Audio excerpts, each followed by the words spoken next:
Well, आइए sequences को और आगे बढ़ाते हैं, कुछ और प्रॉब्लम्स, कुछ और प्रॉपर्टीज, कुछ और थ्योरम्स को यूज करके सीक्वेंसेस की कन्वर्जेंस को सीखते हैं।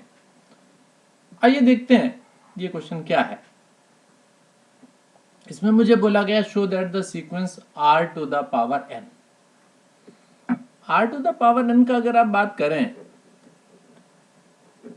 तो आपके पास एक जीपी बनने वाली है, ज्योमेट्रिक प्रोग्रेशन जैसा होता था वैसा।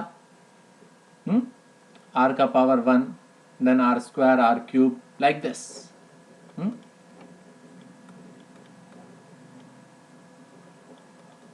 करेक्ट। तो कहते this type of sequence converge करेगा, और वो भी किस पर? 0 पर। लेकिन कब? जब r का मैग्नीट्यूड 1 से लेस होगा।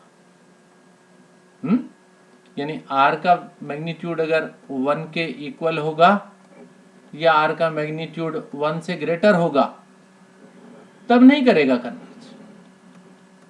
केवल उस कंडीशन में बोला गया जब r का मैग्नीट्यूड, जिसे हम कॉमन रेशो कह सकते हैं जीपी की टर्म में, तो उसका मैग्नीट्यूड 1 से कम होना चाहिए। उस कंडीशन में वो कन्वर्ज करेगा। ऐसा आपको प्रूव करने को बोला गया, और वो भी किस पर कन्वर्ज करेगा? 0 पर कन्वर्ज करेगा। चलिए अब स्टार्ट करते हैं यहां से कि हमें r का मैग्नीट्यूड लेस देन 1 गिवन है। अब किसी चीज का मैग्नीट्यूड 1 से कम का मतलब क्या हुआ कि जी 1 को 1 से किसी बड़ी वैल्यू से डिवाइड कर दो, तो जो भी कुछ आएगा मेरे पास 1 से कम आ जाएगा। तो ऊपर मैंने 1 रखा, नीचे 1 प्लस समथिंग कर दिया, यानी एक से बड़ी चीज से हमने डिवाइड कर दिया उसे। तो r का मैग्नीट्यूड 1 से कम हो गया, जिसको हमें r का magnitude is equal to 1/1 plus h, जहां पर h हमने एक पॉजिटिव क्वांटिटी ली, छोटी हो सकती है। ठीक है, मैंने r की पावर n किया, पक्की बात है इसकी पावर भी मुझे n कर देना चाहिए, नंबर 1 कह के छोड़ दिया। अब क्या करते हैं, 1 प्लस h की पावर n को हम बाइनोमियल थ्योरम लगा करके ओपन करते हैं। मालूम होगा आपको बाइनोमियल थ्योरम लगाना। 1 plus h to the power n, जो कि मेरे पास आएगा 1 nh n minus 1/2 factorial h square, like this. इस तरह से ये बाइनोमियल थ्योरम मैंने लगा दी इस 1 plus h to the power n को ओपन करने के लिए। करेक्ट। अब मैंने क्या किया, इस 1 प्लस NH को ही मैंने सपोज कर लिया। अगर मैं h को एक स्मॉल क्वांटिटी लेकर चलूं तो ये h square h to the h की जो हायर पावर्स है वो तो बड़ी छोटी हो जाएंगी, छोड़ दिया मैंने उसे। तो मैंने लिया 1 प्लस h की पावर n। तो ये चीजें अगर मैं छोड़ दूंगा तो 1 प्लस NH ले लूंगा, तो पक्की बात है 1 प्लस h की पावर n इससे ग्रेटर हो जाएगा, क्योंकि 1 प्लस h की पावर n का रिजल्ट ये है जी मेरे पास, दिस वन। और इस पूरे रिजल्ट में से अगर मैं केवल दिस पार्ट इसको कंसीडर कर लूंगा तो ये वाला पार्ट तो मैंने छोड़ दिया ना। इसका मतलब 1 प्लस h की power n is greater than this. ठीक है, लेकिन आप देख रहे हैं वहां पर नंबर 1 में आप देख रहे हैं 1/1 प्लस h की पावर n चाहिए, इसलिए मैंने इसका रेसिप्रोकल कर लिया। रेसिप्रोकल इधर भी किया, लेफ्ट हैंड साइड में भी और राइट हैंड साइड में भी किया, तो ये डायरेक्शन मेरी ग्रेटर के बजाय अब लेस हो गई। आइए नंबर 2 दे दिया जी मैंने इसे। अब मुझे कन्वर्जेंट की बात करनी है। अब आइए जी कन्वर्जेंस की डेफिनेशन पर। कन्वर्जेंस की डेफिनेशन मेरे पास होती थी an minus l less than epsilon for all n greater than equal to n greater than equal to n। अब ये जो भी रिजल्ट्स मैंने निकाले हैं उनका यूज करके मुझे इस m की वैल्यू निकालनी होती है, ये टारगेट होता है जी मेरा। आइए कोशिश करते हैं। मैंने किया Rn माइनस 0, क्योंकि मुझे 0 पर कन्वर्जेंस इसकी शो करनी है, इसलिए मैंने यहां 0 लिया, which is r to the power n या r magnitude to the power n। तो r magnitude to the power n ये मेरे पास इसके इक्वलेंट था 1/1 plus h to the power n, और उसको मैंने किसके इक्वल प्रूव किया, less than equals to this 1/1 plus nh। Correct. आगे बढ़ते हैं। अब मैंने डेफिनेशन लगाई जी, एप्सिलॉन ग्रेटर देन 0 भी गिवन, बार बार बता रहा हूं मैं, एप्सिलॉन ये गिवन लिखा होता है, गिवन का मतलब है आपको चूज करना है।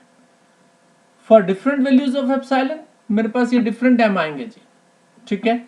r to the power n minus L, L के प्लेस पर मेरे पास 0 है, less than equals to 1/1 plus NH और लेस देन एप्सिलॉन कर दिया। बस अब ये जो भी कुछ आ गया ना, इसका यूज करके उस m की वैल्यू को निकाल लीजिए, ठीक है। मैंने इसका रेसिप्रोकल किया, लेस देन के बजाय ये ग्रेटर देन हो गया, 1/एप्सिलॉन NH minus 1, NH is greater than 1/एप्सिलॉन माइनस 1।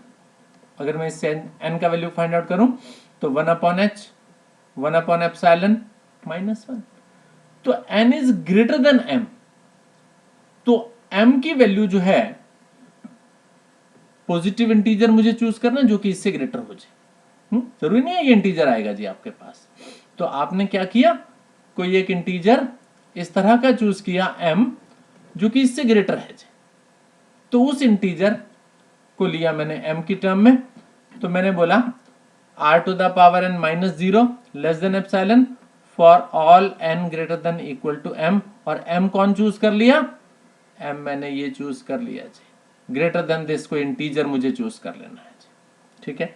अब आप देखेंगे एप्सिलॉन की वैल्यू अगर मैं जो मैंने यहाँ पर गिवन लिखा है, जो मैं यहाँ चूज करूंगा, या h जो मैंने चूज किया है वो डिसाइड करेंगे जी। तो स्टार्ट आपने जब क्वेश्चन को किया तो एप्सिलॉन आपने चूज किया, h आपने चूज किया, उसी पर डिपेंडेंट हो गया जी मेरा m। तो डिफरेंट वैल्यूज ऑफ एप्सिलॉन मेरे पास ये m की वैल्यू डिफरेंट आ सकती है जी। तो अब अगर आप किसी भी प्रॉब्लम के अंदर इस m को चूज कर पा रहे हैं तो आपको डिक्लेयर कर देना चाहिए कि आपके पास इस r to the power n when n approach to infinity that goes to 0। लेकिन कंडीशन क्या लेकर के चले थे, r का मैग्नीट्यूड 1 से कम होना चाहिए, तभी ऐसा 0 पर कन्वर्ज करेगा, अदरवाइज नॉट।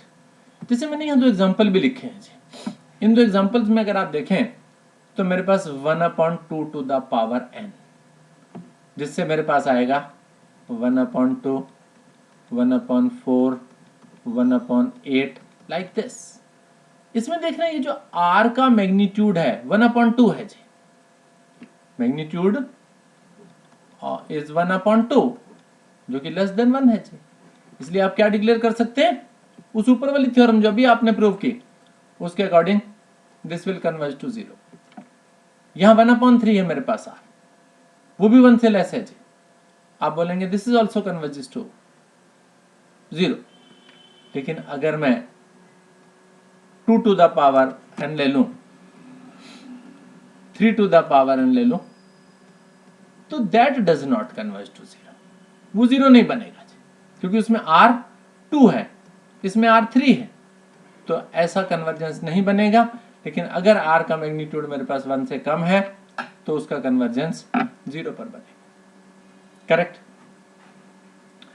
आइए एक प्रॉब्लम और डिस्कस करते हैं। इस प्रॉब्लम में मुझे क्या given, an is equals to 2 minus 1/2 to the power n, find limit n approach to infinity of an। वैसे तो पिछली थ्योरम को देख करके मुझे बड़े आराम से आइडिया लग रहा है कि अगर मैं n अप्रोचेज इंफिनिटी करूंगा तो ये वाला चीज मेरे पास 0 पर चला जाएगा और मेरा आंसर 2 आ जाएगा, ठीक है। उसी बात को माइंड में रखते हुए मैंने an-2 अपने आप से कंसीडर कर लिया, 2 minus 1/2 to the power n minus 2, 2 cancel हो गया, minus 1/2 to the power n, यानी 1/2 to the power n आपके पास आ गया, ठीक है।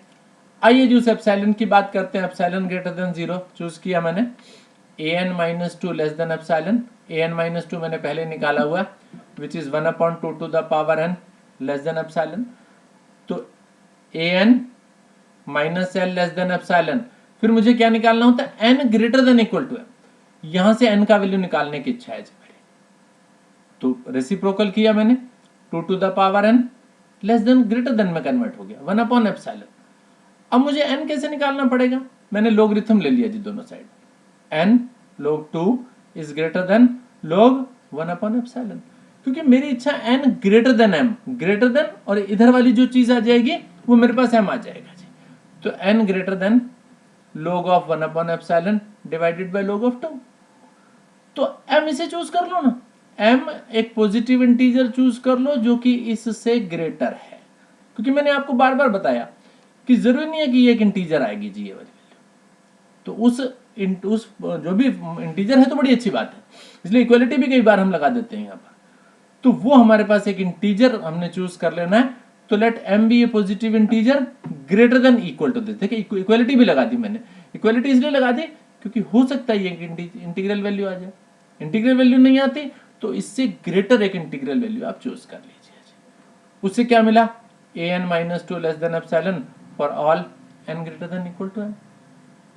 जिससे क्या पता चल गया, मैंने क्या लिया था an-2, तो ये वो लिमिट हो गई जहां पर आपका सीक्वेंस कन्वर्ज कर रही है, यानी limit n approach to infinity an goes to 2। ठीक है, ये इसका कन्वर्जेंस आपके पास हो गया। तो आपने देखा जो पीछे जो थ्योरम की उसको भी हमने इसके अंदर इंक्लूड कर लिया, यूज कर लिया, ये आइडिया लगाने में कि मेरे पास n अप्रोचेज इंफिनिटी करूंगा तो दिस विल गो टू 0 और मेरे पास लिमिट जो इसका आएगा that will be 2 here. Is it okay? Right, इतना ही रखेंगे जी इस पार्ट में। Thank you very